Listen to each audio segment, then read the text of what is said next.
Først så tager vi og markerer dem her, og går over i sortere og filtrere, og filtrerer med mindste først.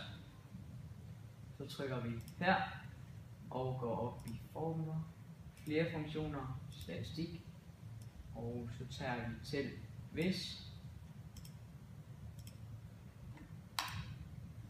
og så kommer der den der frem, og så tager vi herover observationerne, og trykker vi FN4, og så tager vi observationerne, og enter, og så trækker vi den ned, og så finder vi summen ved at gå op igen, og så trykker vi på den her lille ting herovre, så får du 18. Så skal vi finde lille f, og det gør vi ved at trykke lige med den lille vidighed, dividerer med 18, og så trykker vi FN4 og enter. Så vil vi godt have det i procent, og så trækker vi bare ned, og det giver det lige en farve. Så en gul farve.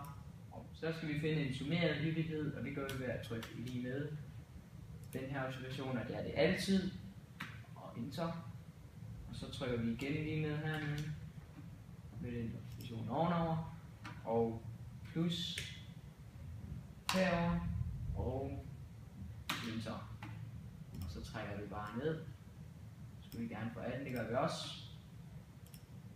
Og så skal vi finde en summeret frekvens, og det gør vi sådan her, lige med plus den der, og kommer til 6%.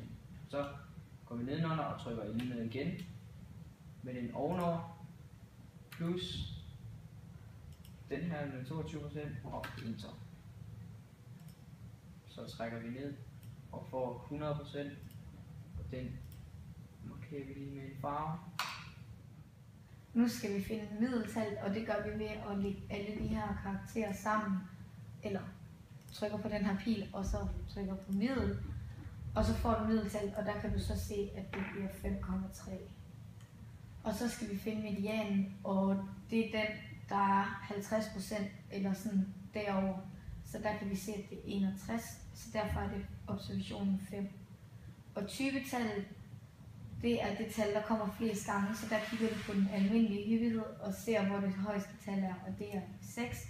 Så det vil sige, at observationen 5 er 20-tallet.